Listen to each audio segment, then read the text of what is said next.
Hello and welcome everyone. Thank you for joining our IEEE Site Day panel. We're featuring today in our panel HAC project leaders who have faced the COVID-19 pandemic and implemented a technological solution in their local communities to the challenge that was caused by the pandemic. We're very excited to have you all here today, and just thank you to our panelists for joining. So a brief agenda so you all know what we'll be covering in today's panel. After giving the welcome, I'll be speaking a little bit about IEEE Site Day, how this year we are celebrating the 10 years of IEEE Site. And then we'll be just giving a brief introduction of how HAC and Site have empowered an IEEE member response to the COVID-19 pandemic. Then I'll be able to introduce you to our panelists that we have for today's session, and they will be each sharing project presentations with all of you. And then we'll conclude with some ways that you can get involved with HAC Site, and of course, time to ask questions of our panelists if you're interested in conducting a similar project, or perhaps already have conducted a similar project and would like some advice and guidance from them. So just to give a brief history of IEEE Site, I won't be reading all of the text on this slide, but we wanted to provide a little bit of timeline since we are celebrating IEEE Site's 10 years. IEEE Site was inaugurated and conceptualized back in 2011, and you can see we've hit some just major milestones that have been demonstrations of exciting progress since then. In 2012, we approved our very first site group. Then we went on to establish a grant award program. In 2016, we reached 100 site groups, which is a large milestone. Along the way, we've launched Site Day, Site Week, Site Awards. We've created an IEEE Site Fund of the IEEE Foundation to be able to accept charitable contributions to further the program. And just recently this year, we've surpassed the 16,500 individual member mark, which is a huge milestone, very exciting. And at this point in time, we have 178 site groups.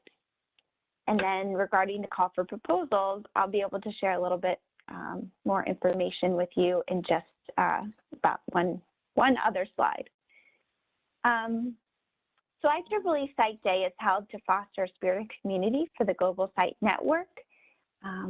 There's over 16,500 individual members, our 178 site groups, and we're hoping that this will create the awareness of IEEE Site within IEEE and promote the opportunity to support Site financially. But really, we're here to celebrate the impact that Site volunteers and groups are making in their local communities. The first Site Day was held last year in 2020, so this is our second time celebrating Site Day. And events and activities include a couple of panel sessions, one of which we're holding right now. And if you're not able to join these events live, they will be posted on the site website afterwards, so you can watch at a time that's convenient for you. We also have some activities that we've organized, including the opportunity to share your site memory.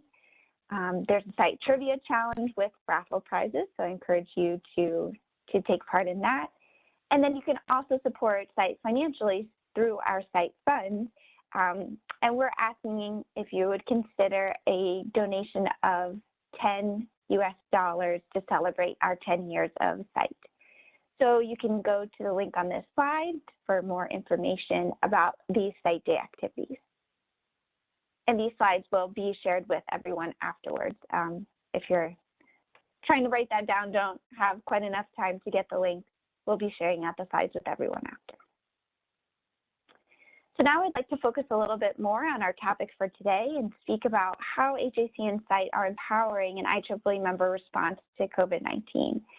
So last year, back when the pandemic and the situation on a global level began to get very serious, HAC Site made a very quick decision, or rather it was very well considered, but a quick pivot in our programs to host a call for proposals that was specifically focused on a COVID-19 response. We had a wonderful just amazing response from members across IEEE in 2020 who submitted 229 proposals, and 101 of those projects were awarded funding. And those projects are being carried out or have already concluded in 29 countries and 5 IEEE regions. Now, this year in 2021, we've recognized that the problems and challenges are still very much present. And so HAC site on March 1st held another call for proposals, again, for projects that would be responding to COVID-19. And we received a record high number of proposals, 156 from 34 countries, 5 IEEE regions. And this is the most number of proposals that we've ever received for one single call for proposals. So perhaps some of you on the call today have submitted some of those proposals. And just as an update, those are being reviewed by HAC site project committee members. They're being given very careful consideration to determine which ones are very strong candidates for funding. So today we've got esteemed project leaders who are going to be sharing about their specific HAC site funded projects.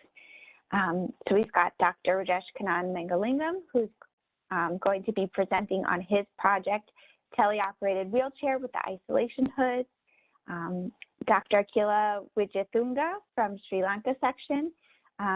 She is going to be presenting on a very interesting project that highlights how IEEE site HAC volunteers can collaborate with other entities within IEEE, because through her involvement with a Women in Engineering affinity group, she and her project team members mobilized a large number of student branches to participate in her project called Code with WIE, Let's Rise Together. We'll also be hearing from Mr. Carl Lee, who's from the Columbus section in Ohio in the United States.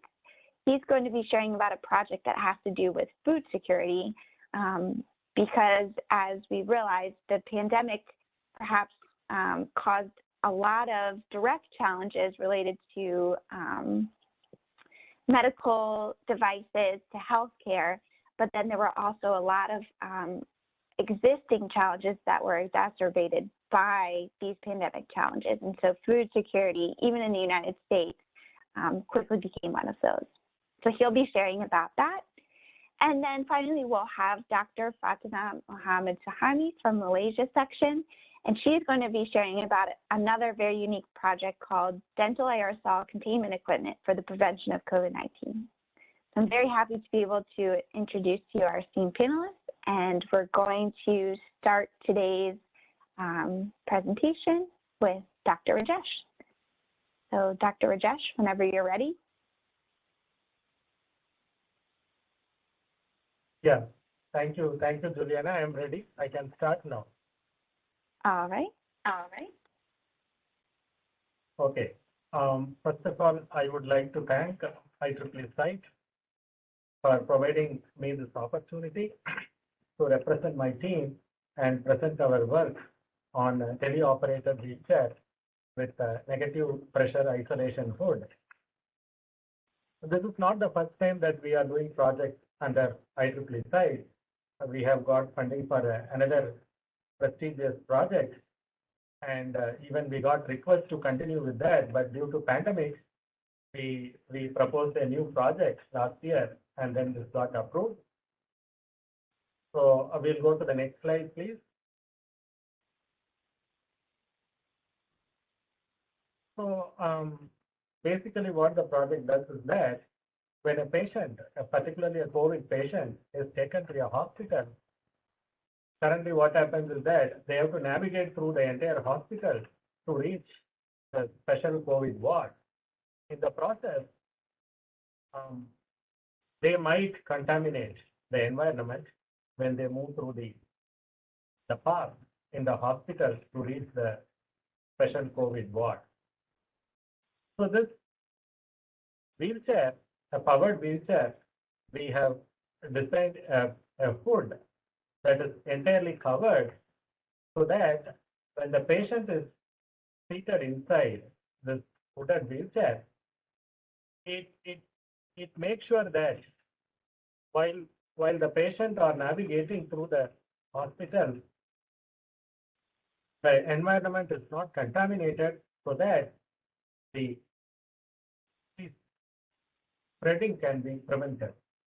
So this wheelchair is placed at the entrance of the hospital so that as soon as the patients arrive in ambulance, they can immediately get into the wheelchair, entirely closed, and it is also fitted with a HEPA filter, which is used to filter the air that is exhaled by the patient and trap any of the pathogens and give out a fresh air. There is also another fan in this setup that keeps on getting in fresh air into the hooded wheelchair so that the patients can breathe a very good air. Right. So this is what we are trying to address, this problem.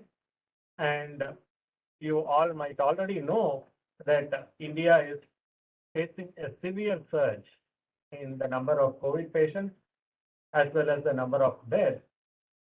And as of April 2021, 17.3 million cases in India and 195K deaths reported.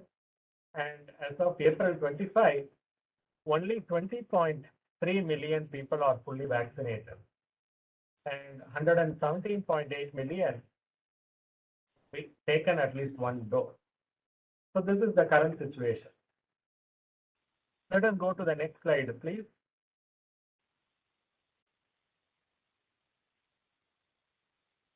So I already described the solution, a tele-operated wheelchair with a negative pressure isolation hood that can be used to transport the COVID-19 patients as soon as they arrive at the hospital. And even while moving inside the hospital, they can use the wheelchair. Every time they use the wheelchair, this wheelchair is taken to a setup to disinfect, right? Because the patient has used this wheelchair. Before we give this wheelchair to the next patient, it has to be fully disinfected. So we take to a disinfectant station that is provided by the hospital, and sometimes they use also liquid or gas disinfectant to disinfect the wheelchair before it can be given to the next patient. When we consider the timeline, we started this project in June 15, 2020, and then we were supposed to finish by December 14, 2020, but we took 2 more weeks extra. That was because of one of the team members that was working with this project. When they went to the Amrita Institute of Medical Sciences, where we tested this wheelchair with the real COVID patients. So this team member came into close contact with one of the COVID-19 positive guy in a workshop, and then the team has to be isolated for 2 weeks. So there was a 2-week delay, and we visited the hospital 3 times. The third time is in December during the Christmas week that we took for the completed wheelchair for testing. But previous 2 times we went to the to discuss with the doctors to set up the isolation hood with the wheelchair. So we were closely working with the hospital people in order to make this a successful one. During the second visit only, one of the team members came into not one, 2 of them came into contact with the person in the workshop who turned COVID positive later. And anyhow, we were able to successfully complete the project and test at the Amrita Institute of Medical Sciences.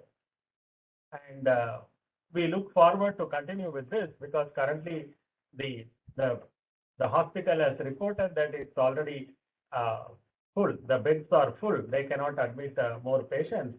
and they have to make sure that, because the hospital is not only for the COVID patients, it's a huge facility, and there are other people who come there, so their safety is also very much need to be ensured, so that we expect that we should be able to give them a couple of these negative pressure hood wheelchair at this time of need. So we will go to a short video demo how it works. Can we go to the next slide, please?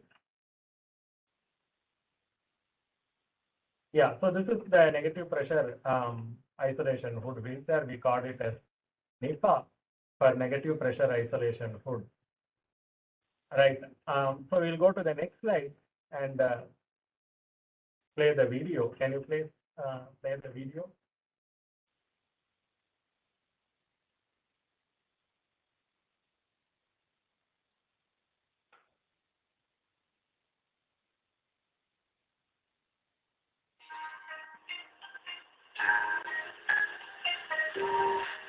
Are you able to hear the audio? Yes, yes. You can hear, yes. So this is a teleoperated one where you can use a joystick, which is a wireless joystick we use in order to control this, so that the person who is controlling the wheelchair need not come into contact with the patient.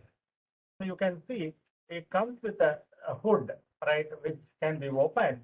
And here at the back, you see the filter unit, right? And there is a inlet, right, through which the fresh air gets, so that the patient always breathe fresh air. The outlet is the square white part that you see there, where the air will be filtered and pure air comes out. So you can see people can comfortably sit inside the wheelchair, and it will be completely locked, right? I think we went to some other video, so you can stop this. It automatically started. Okay. So this is, yeah. So you can see that the person is operating, and the patient can be comfortably seated inside this hooded wheelchair.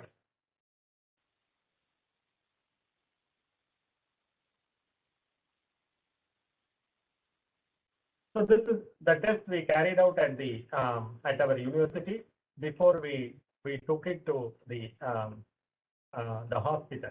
Can you go to the next slide, please? Yeah. So this is one of the patients that we tested at the hospital. Yeah, please.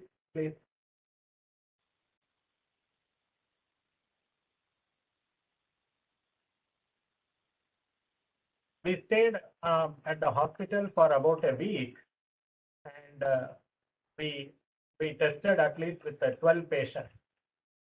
At that time, the COVID cases were reducing significantly, and it was difficult to get COVID patients, so we were staying for almost a week during the Christmas holidays, because we need to finish this successfully.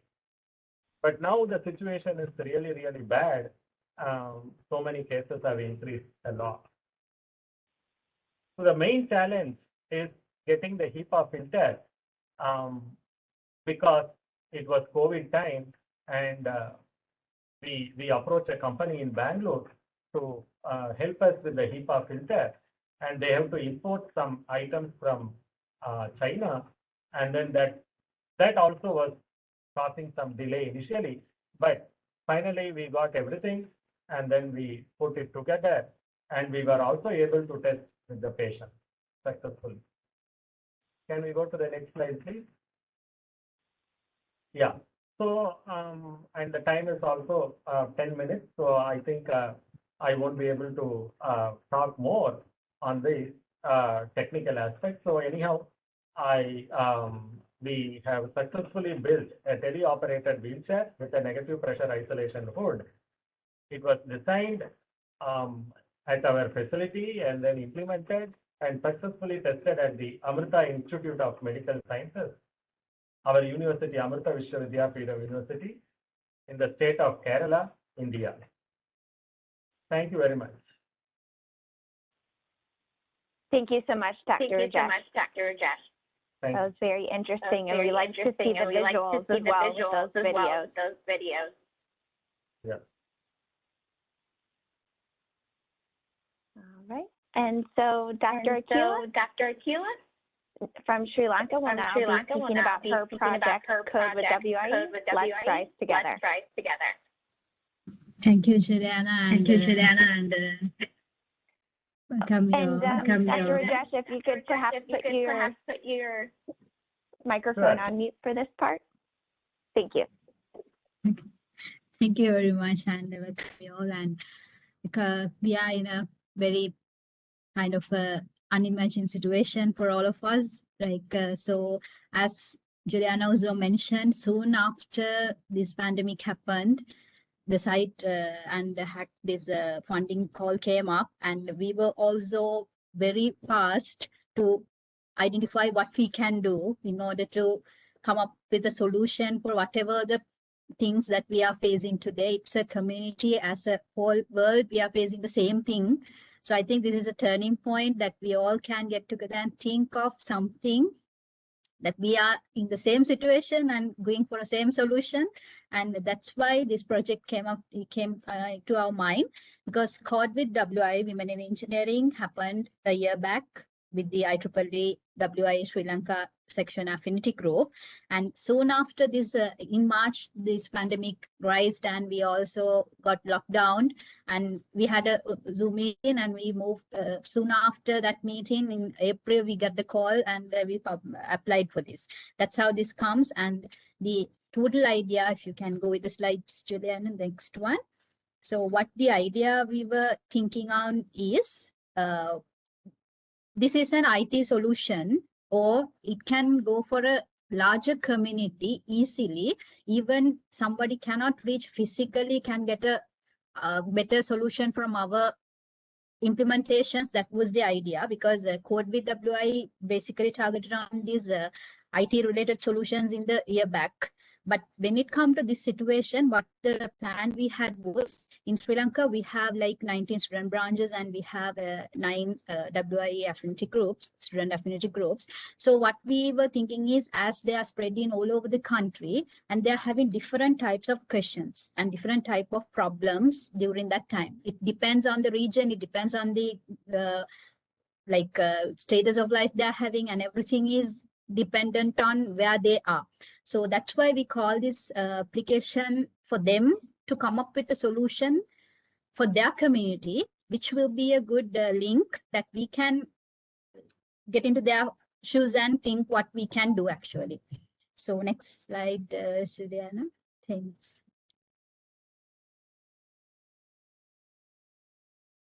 So that's why we are going to go for a better solution for the larger community with this COVID-19 pandemic. And we were thinking of going forward with the concept of addressing a larger community through our solutions. Next slide, Juliana. So that's how we came up with the proposal call for all the IEEE or WIE membership and also the non-members. This is not targeting only for the IEEE or WIE members to apply for this one as a to get a funding for their project and get selected for the final round and get the more implementation support from us. And that's why we open it for all the non-members as well. But we are we got a solution we have to be there if you are giving us a good implementation solution that should be practical, as well as it should be addressing a larger community. So other than that, our plan is to get the mentors from academia and also the industry, because all of them are looking forward to contribute from their best. That was there at that time. So we wanted to make them get involved in everything, from the developing people and also the people who are having the problem, as well as the mentors who are having the experience of developing such kind of applications to reach the community and get a solution. So that was the plan of this project basically. And we were not only planning about this health related solutions, we opened the call for any problem that you are having. You can come up with a solution. It can be a health issue, it can be a solution for agricultural issue that we are having, or a logistic issue that we were having at back then. So that was the idea. Next slide, Juliana. And we were very happy, like we got many suggestions, and this was a time plan. Actually, we got the proposal call soon after we got the fund, and even when the site funded us, we were very happy because we wanted to really do this project and get them involved in the real application-wise solutions for the community as well. Next slide, Juliana.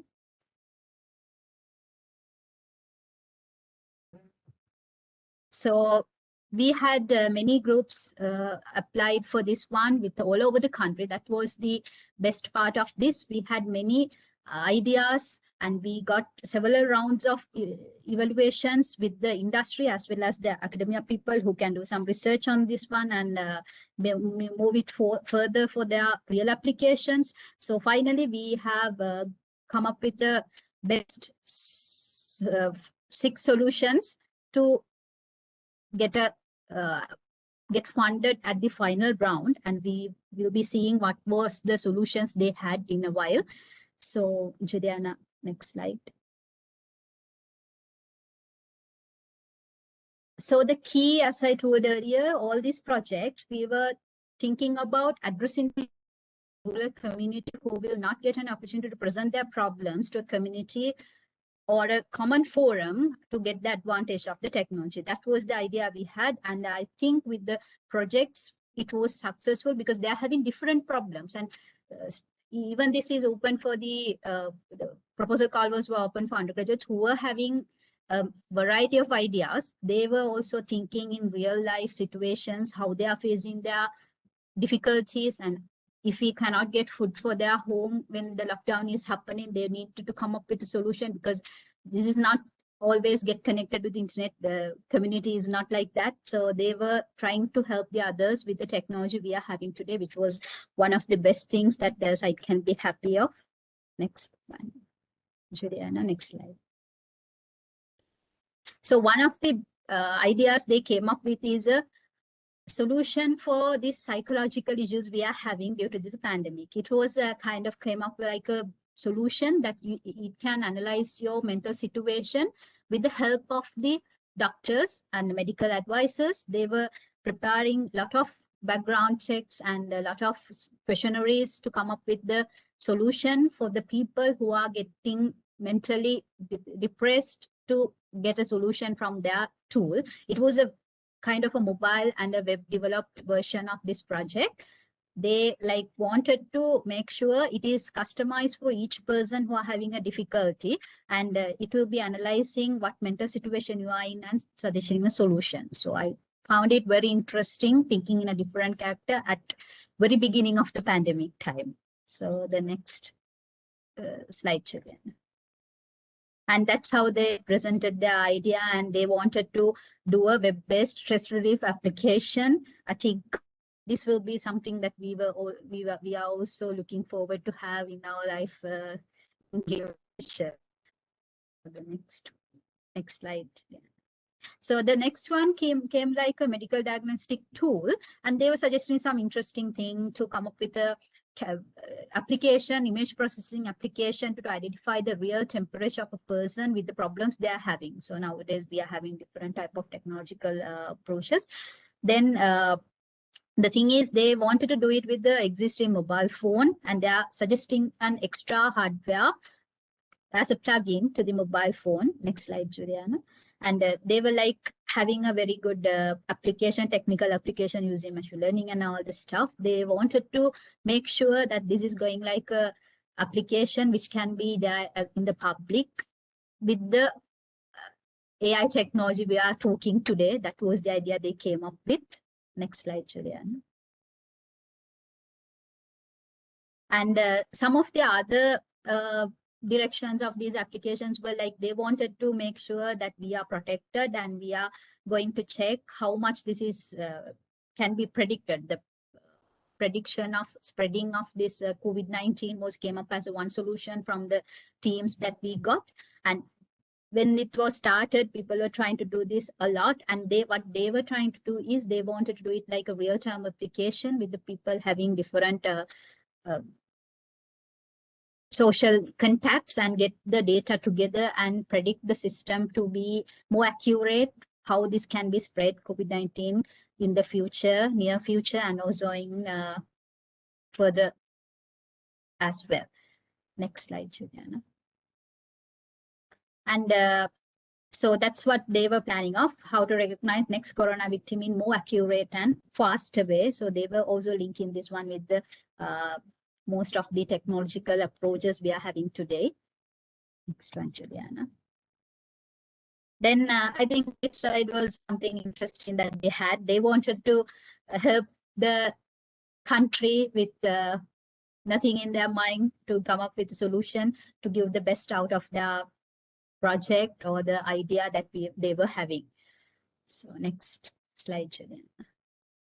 And the other things were like today we are having many applications. This was like I'm talking in April, June, July. That by June these were up in 2020. So they came up with all the ideas about how to register yourself and to track your movements and get together with each other to share information about this COVID, and all these applications came up quickly with their funding, and we were able to support them with the mentors throughout this implementation, and they got very good insights from the real industrial applications. The mentors were very happy to give their knowledge freely for these students to come up with the best idea, which was the very good link we were having, and we will be hoping to improve this one with a better level with all the support we are getting. The next slide. And soon among these project suggestions, there was something to like to manage your health. Like you can see the variety of applications they came up with, and also they had the solution in their hand. They didn't just give the idea for us. They developed this for a certain level, and they asked for the help for the next levels. And throughout this process, we will also be more happy to help them with more ideas and more practical implementation concepts to move forward with the real thing, come to the community and get the better output. Next slide, Juliana. Then I think this was the other thing that I was talking about, considering your health and how to balance your health. So that was also one of the solutions we came up with this under these projects. Next slide, Juliana.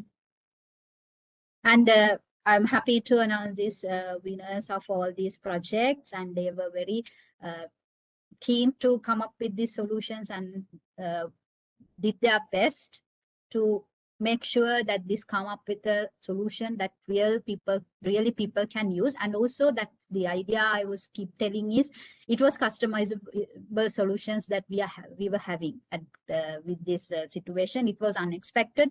We were not ready actually. So I think with these many ideas, we were able to sort like listed them in an order that what matters more. Then it has a lot of variety of applications, something to food and health, something to talk about the hardware solutions for the tracking of people's temperature, and something for the mental stress, and something for the tracking people, and another one for to give you idea about where you are and what the prediction of COVID-19 for a few years or the next day. So like that. So next slide, Juliana, you can go ahead.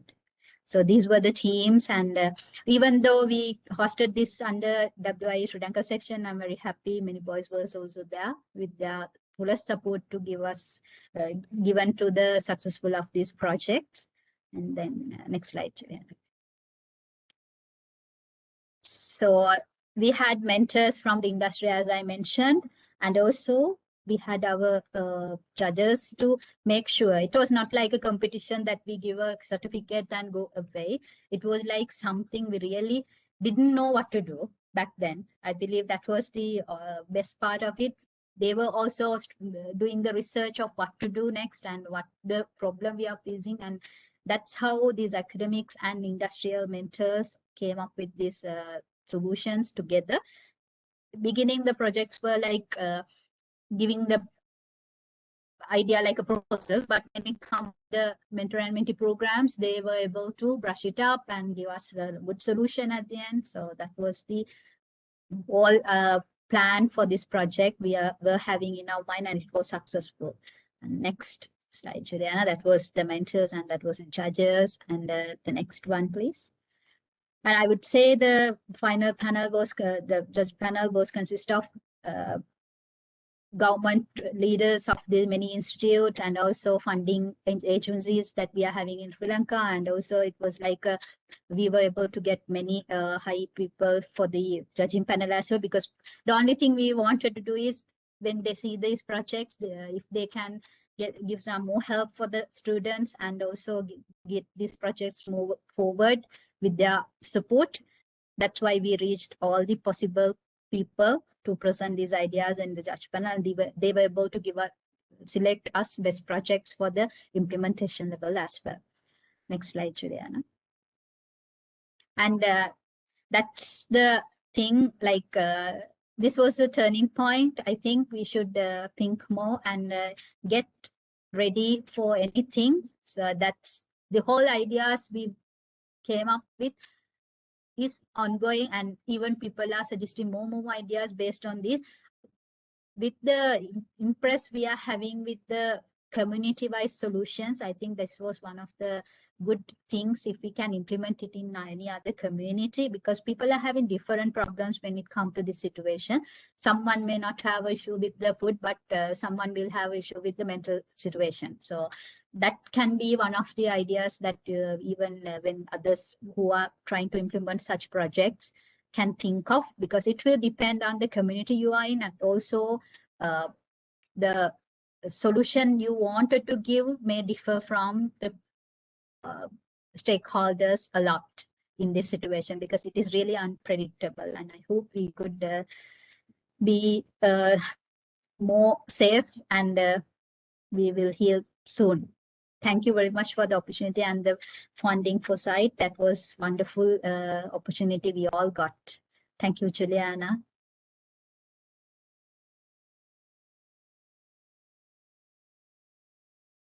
Thank you so much, Dr. Akila, for sharing that presentation. I just think that's a wonderful example of how different entities within IEEE can work together to accomplish common goals. So now I have the pleasure of introducing Mr. Carl Lee, who's going to share with us a little bit more about Lee's Micro Farm. Just give me one moment. I'll begin sharing his slides. Thank you, Juliana. I put a clock right in front of me, a great big clock. Right? Okay. Thank you so much. All right. I'm very passionate about what we're doing here. My name is Carl Lee. It's a pleasure to have this presentation, and hearing these other presentations. It just is good to see that IEEE is a solution-oriented group. I love it. I love it about more than anything. I feel like technology and engineering is the solution to many things. I need to just take my time and deal with this instead because I'm enjoying what I'm hearing and what I'm seeing. And first, I'm going to start with that our project started off to be named the Milo Grogan 365 Fresh Farm. So you might hear that in another presentation. And they determined that the people who were doing a lot in the community, which is a large part of my family before me, I kind of got it. And that's why it's now named Lee's Micro Farm.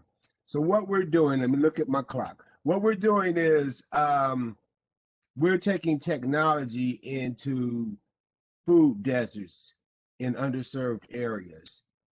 We were going to, I started our site group to deal with technology disparities in education and dealing with areas of bringing the workforce into that area for technology, realizing what was coming for the next 5 years. But then came COVID. And as COVID came, we had to shift to the biggest priority, which was the contagiousness of the disease in our community, or in the community that we were working in, was so disproportionate that we had to look into why was that. And we came to the conclusion, and this is many studies that was already done on food desert, that the priority right now was to get nutrition to deal with pandemics that's coming down the way. It's not good to have a job if you can't get to it. So it's not good to try to have a great education if you don't have your health. So we started working with hydroponics. Hydroponics started in, I think, 2002. Hydroponics is a method of produce. So would you go ahead, a method of producing produce 365 days of the year, and it can also be in any environment, in any place that can have water. Just strictly water. All you need is water. So if she would start working the slides, I'll go off of them, and I'm trying to go through them real quick. As you can see, as I have already talked, the problem is the contagiousness of the lack of nutrition in the areas, from access to proper food.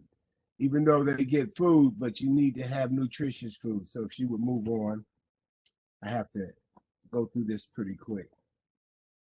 These are areas of raised beds that we're dealing with that has special soil and special water. This will be a part of our project. This particular slide right here is not our project. It's just an example of, and we're dealing with food insecurity in these areas. Slide.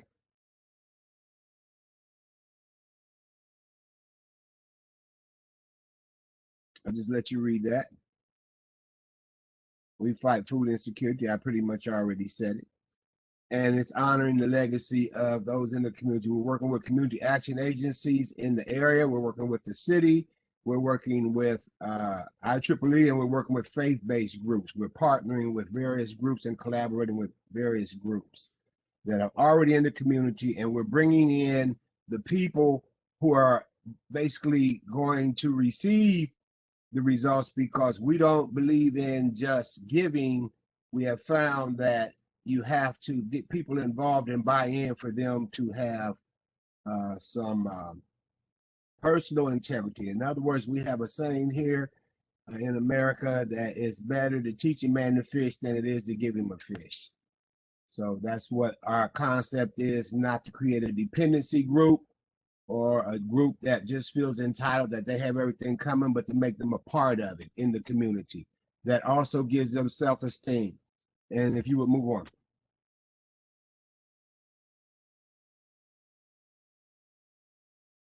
This basically deals with that our micro farm is not only producing free and low income produce for areas, but we also work with vendors that we supply them, and that basically helps us run the operations. We have a business plan. We have various different restaurants and things that we have supply certain vegetables to, and they help produce income for the operating. It's basically, it's a nonprofit organization, and we're dealing with a group called Cultivate that works in this area. The area is the Mighty Grogan community. And if you would move on, I'm trying to keep my time in. As I already stated, that we want people involved in not just receiving, but involved in the process from the beginning to the end, the design process. We have brought some engineers from OSU and some professors in the IEEE student branch from OSU and DeVry. They're on our team. And we brought some structural engineers, and they have a specific design for this specific area to convert shipping containers with controlled environments with LEDs and pumping systems into this particular area. So we just take 2 shipping containers, we put them together, and then we put a greenhouse on top. So you have raised beds on the side. You have the hydroponics, 2 shipping containers in the middle with various different products with vertical LEDs, basically cultivating them, and you have a greenhouse on top. If you would go ahead and So we're starting with a build, then we're going to grow. We're doing the build right now. We're not doing the growing yet, but we are bringing in some areas in this particular area that was donated to us to set up some raised beds and to have a hoop house, greenhouse, aside from the hydroponics unit. One, go ahead. These are the people that are involved. I'm a pastor of a church that's donating the land. Family Services Council is our nonprofit organization. We've been working in the community for about 40 years, and even my father before me. That's why they decided to call it Lee's Micro Farm. John Schrock right there, he's one of the designers and builders, and he's an OSU professor, and he's an IEEE member, and he's on our group in our team also. Amy Gingrich is the Cultivate team director. She deals with the community volunteers and the different community action agencies.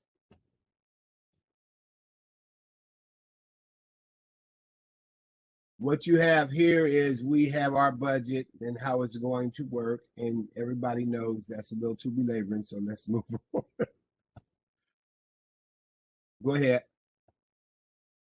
That's our business plan. This is our timeline, project timelines, and every different project that we do, we have it set up to where we meet and change deadlines. Of course, some of the problems that we've had is funding, because so many different COVID issues come. Vaccinations, now we're dealing with getting people to deal with getting vaccinated. It's have a hard time meeting with people, so it has slowed down quite a bit. But we're adjusting. We're adjusting. Of course, the whole world is adjusting to what's going on. So this is our timeline. This is the area, the actual Google area where we're working at. Now, that big building is the church that I pastor, and those areas 1, 2, 3, 4, 5 are areas that we'll be working in around the church.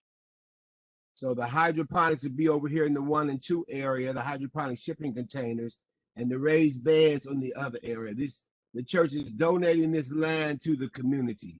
What you see above 3 and 4 is a playground that we donated. And if you go a little further up, which you can't see, the Boys and Girls Club, which is a very large community action agency in America, is building the largest Ohio Boys and Girls Club Center right above that house. So we're all working together in this same area. Really? I don't know if you could, okay, this is where we had to tear down and do demos. We had to do demolitions with some of the money that we had gotten in order to tear down this blighted area and turn it into a hydroponics area. So we're also beautifying the area. It's an area that's in the revitalization process already. And this area is really doing well. We were also working with the commissions. I'm a commissioner in the area, and we're working with the commissions and civic associations and all that in this area, and the building units and the business units, and we're all in a collaboration. Go ahead. So this is already tore down. That's how it looked before we tore it down. That's the building where the hydroponics units go. Go ahead, Juliana. I'm gonna try to help you out with time here. This is one of the hoop houses. This will sit on top of the 2 shipping containers, which I'll show you in a minute. But this is also one of the hoop houses that sits on the land. Go ahead. We already have some prototypes that we're working in warehousing and warehouses that we're already doing. And this is COVID, which is probably one of our prototypes that we started. We started this ahead of time. And actually, John Schrock already has some stuff already working in the warehouse. So this is just a prototype product. This is a 3D schematic. Now, these are 2 shipping containers with a hoop house on top. Those little cylinders are some of the hydroponic waters, and those little shelving in there is where it will be grown in the controlled environment. That's 2 shipping containers put together, converted with the door on it and a hoop house on top. Sorry to rush through it so quick. This is an overhead rough draw schematic. The green area is where we grow the produce, vegetables. The brown area is where we're growing mushrooms. And this is basically an overhead, rough drawn schematic for different presentations. Juliana? We've seen that one.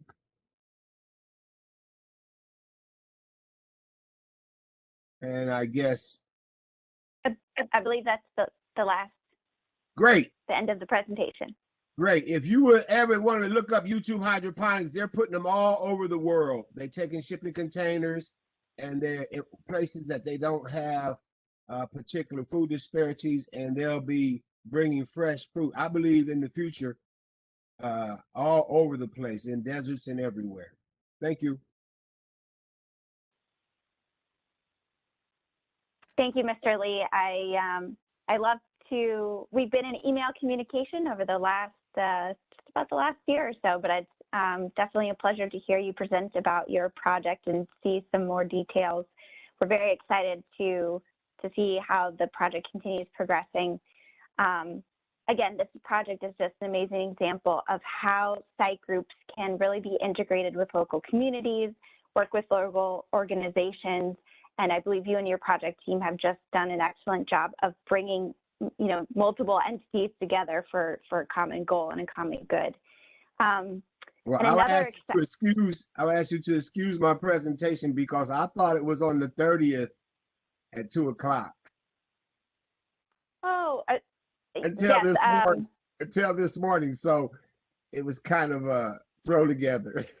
So thank you anyway. Not at all. Not at all. I think that was just wonderful. And two notes about this project. Something else that's really exciting about the Lee's Microfarm project is that it was supported by the IEEE Foundation and their COVID-19 response fund.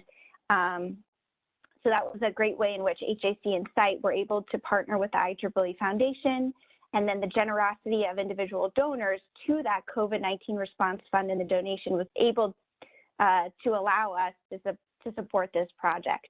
So we're really thankful for that partnership. And then just as a last note, Carl, I believe today is your birthday. So we wanted to say happy birthday. Oh, you know that. Okay, yes. Thank you for joining on your birthday. I'm proud to have gone through 68 years of living and seeing many changes, and they're just happening a lot faster these days. And I really am inspired by change and solutions. Wonderful. That's a wonderful birthday note. Okay, so we have one more presentation for all of you. Let me go ahead and pull up your slides, Dr. Fatima. This is going to be, I'm very much looking forward to your presentation as well. Again, another very unique project. This project was certainly one of a kind. We did not receive any other projects that had to do with dental equipment. And so I will turn this over to you. I just lost my spot.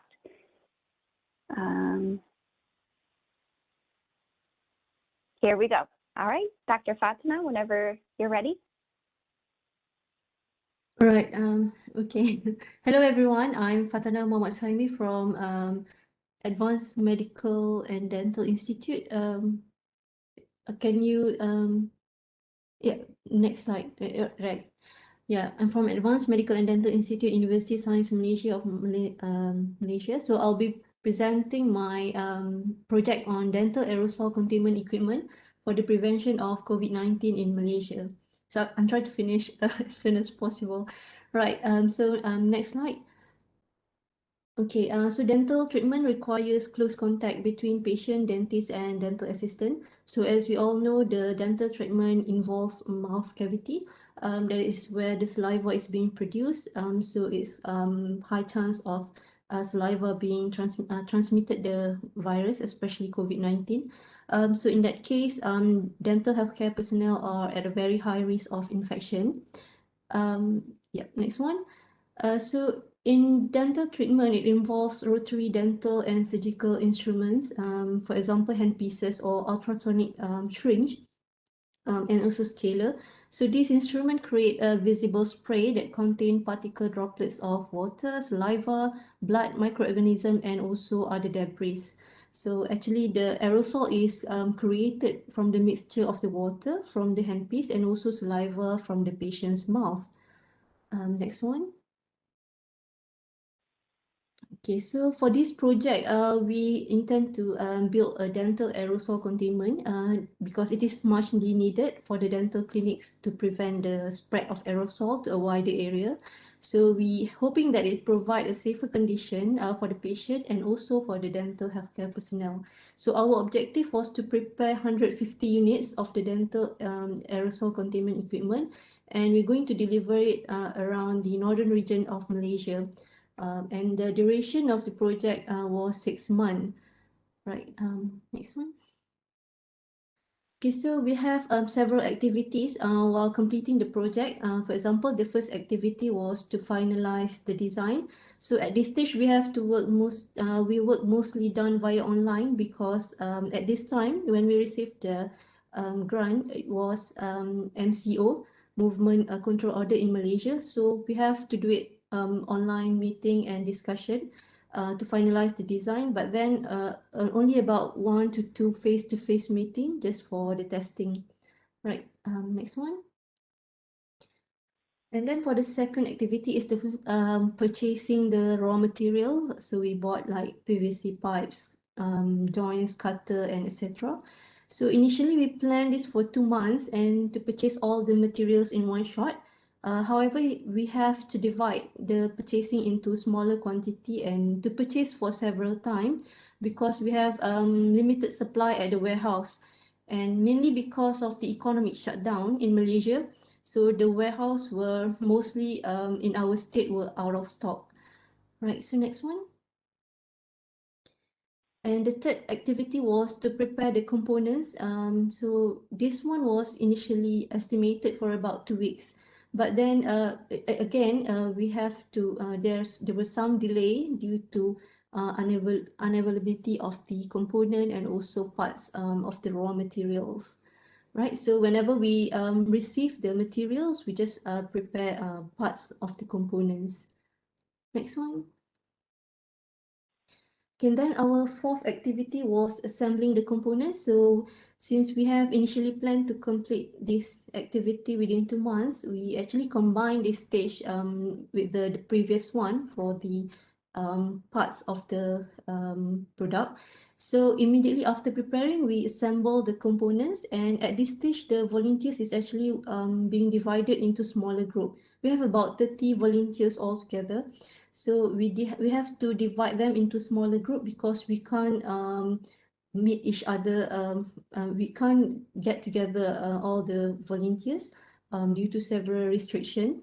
And then we need to have the group leader to actually facilitate the activity and to provide effective communication amongst the small group of the volunteers. Right. So we made the operation room available whenever the volunteers are free. They can come to the operation room and do whatever that needs to do. Right. Right. So the next one, and finally, the fifth stage is to distribute the equipment to the hospital or dental clinics. So initially, we expect to finish all the 150 units, but due to unavailability of the materials, and it came in several stages. So we also did all the activity concurrently. So there were some of the group working for the phase 2, and another group assemble, and another volunteers in a group were distributing the component. Okay. Right. Next one. Okay, so I think like most of the project, we have some challenges, and among our challenges for this project, of course, we have difficulty to gather all the volunteers for activities due to the movement control order, because some of our volunteers are staying outside the radius of 20 kilometers. We can only travel within 20 kilometers from the center. And then there were, of course, delay in purchasing because of limited raw material available, and we can't purchase it in bulk as what we have planned. And the next one is we were unable to deliver items at several clinics due to the interstate traveling restriction. So for this one, we send the equipment to the nearest one and the one that within our radius, and then we have to postpone the delivery to some center. But after the MCO being lifted, so we quickly start to deliver the product to the other part of the dental clinics. Right. Next one. Next slide, Jamila. Right, so in terms of involvement, we have about 30 volunteers altogether. It consists of IEEE volunteers. We have also a non-engineer working with us. With the non-IEEE volunteers consists of dentists, dental nurses, assistant, dental technologists, and also science officer. So for me personally, it was a very meaningful project because, and I believe other volunteers feel the same way, because we have the connectivity among all the volunteers, and it's about feeling good, helping other people who in needs, especially in dental area, which is not being focused. Most of the community project is focusing on the medical field, but not on the dental field, right? And yeah, it feels really good that we know that we are helping the community and also the dental field, right? Next one. So for the impact of this project, by having this product, because there were some SOP that's being implemented in Malaysia. So by having this one, the clinical service can provide service as usual, but following the strict SOP. And then we know that the patient receive the dental treatment can also benefit from the use of this dental aerosol protective equipment. So it's kind of a small initiative by our group to reduce the spread of COVID-19 in especially in the dental treatment. Next one. Okay, so at the end of the project, we also received some feedback from the user and also from the dental clinic. So among of the feedbacks is that it is easy to clean, easy to use. The product also create less spread of aerosol. Patients feel more comfortable receiving treatment because they know there is some protection. And also, yeah, the dentists also feel more confident when treating their patients. Next one. Yeah, so just a little bit of sharing for those who would like to apply for IEEE HAC and site projects, and also for implementing what are the projects. To me, it's very critical to select effective communication, like proper platform, because you have lots like WhatsApp group or Telegram or emails. So it is important to have effective communication among the volunteers. And then there's also some additional costs that you need to consider when doing this project, especially with the movement control order, and then with the economic shutdown, the price is getting very high for some of the raw materials. The third one is to be realistic. We want to do a big project, but we understand that the timeline is very critical, and we don't want to do anything that is not within our capability. And yeah, finally, just have fun and enjoy the process of this of whatever project that you are doing.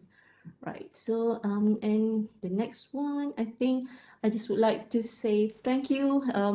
Yeah, a very special thanks to IEEE HAC and site for funding this project, to ENBS Malaysia chapter for also supporting this project, and Advanced Medical and Dental Institute for the most of the volunteers from here, and also for the workplace provided to us for the operating. Right. So I think that's all from me.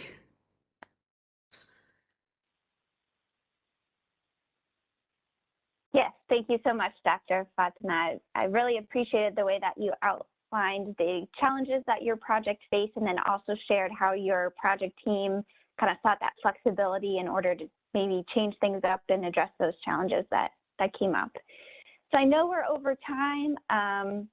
However, I do think this was just a very valuable session. I'm really glad that we got to hear from each and every one of our panelists today. I think this is something that it's worth investing that extra time in.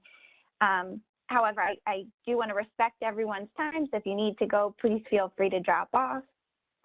However, if you do have time to stay, we could see if there's any questions from the audience. And I know that I have a question just to start us off. So I think something that is definitely a common thread among all your projects, which of course are, you know, there's a big variety here, right?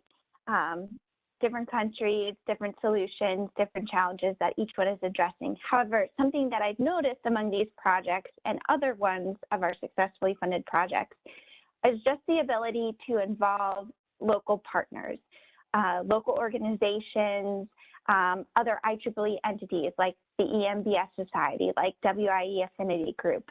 Perhaps all of you or some of you could share just some tips and advice to other project teams about how to establish those relationships with partners?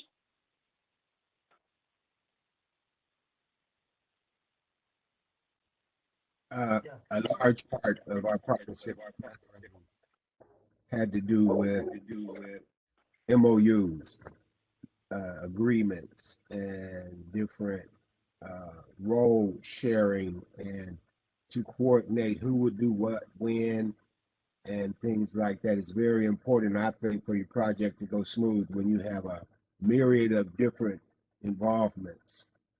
And then sometimes time delays, COVID is just throws all kind of time delays, and you lose people. So sometimes you need contingency plans with partnerships because they may have to go somewhere else. Very true. In my case, I just like to mention it's a quite difficult time because if you want to establish connection with the local people, the earlier times, that is pre-COVID, we would go and actually meet them and talk to them, and that is the most effective way, right? Now you call them and then talk to them over phone. They are not even picking up most of the time, or the response is not that much effective. So it's very hard to establish a connection with the local people, local group. You cannot go there out. You just cannot go walk anywhere you wish. But still, there is a hope. You can see these many people have done so many projects, even in midst of these difficult times. So definitely there is a hope. We can pull through. Definitely, there are good people out there, even in this time. So so we found 2 doctors at the Amrita Institute of Medical Sciences who could help with all these things, all through the project with their support. And then there is also the another person. She is not a doctor, but she is the head of the home cleaning department, and her support was also very critical in finding us the local people within the hospital to help us with the testing and all. So I think there is still hope.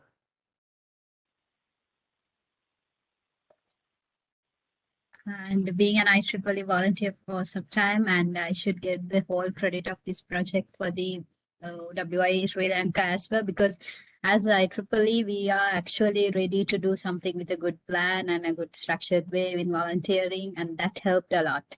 Even this time, we were trying to use that potential for a better output in this pandemic situation. That helped a lot because we had the experience of how IEEE volunteers are working, and it was one good move that we had to get on with them to do this project. It was very easy to reach out the people, because with the variety of members we are having, that was very important to have that collaborations, I guess.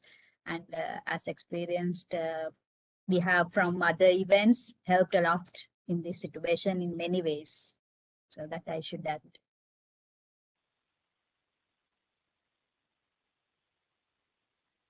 Sure, thank you.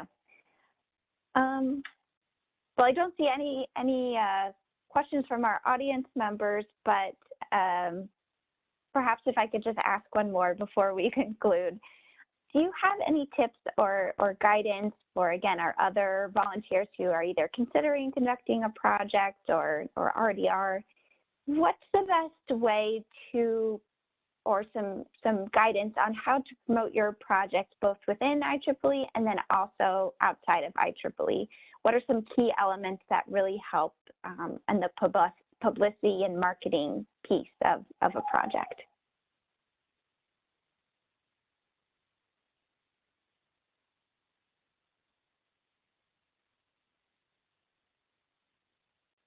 Are you asking someone specific?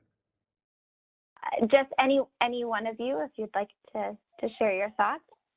Promoting the project, I would say whoever it impacts, try to get them involved and even take some of their input, or at least have them perceive that you took some of their input, so they can become a part of it. And I'm talking about the people who get the results from it.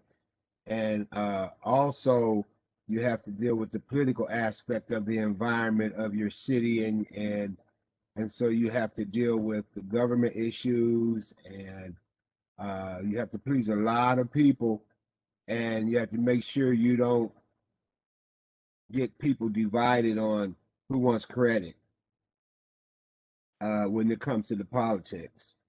And that's a line that's hard to work with in America. There's a big division on that political aspect. So the publicizing, you can get bad publicity one time and it'll mess you up for good. So you have to kind of tiptoe through. Now, as far as dealing with IEEE, we know engineers want a lot of detail. I mean, a lot of detail. And they'll take a lot of your time just explaining something to say, well, I don't see how that would work. You could have spent a month, on just presenting it to them.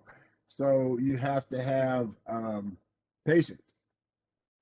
That's just my suggestion. Wonderful. And I think on that note, I know we're 15 minutes past the conclusion of our session. I think on that note, we'll go ahead and conclude. Just want to say thank you all so much for taking the time to share about your projects today. It's been a wonderful presentation. I look forward to sharing this on the site website, sharing it with others who were not able to attend our live event today. I really appreciate this, not only the time that you took to lead the project, but then also just to share your learnings with others. I know that will be much appreciated going forward. And thank you also to our attendees who joined.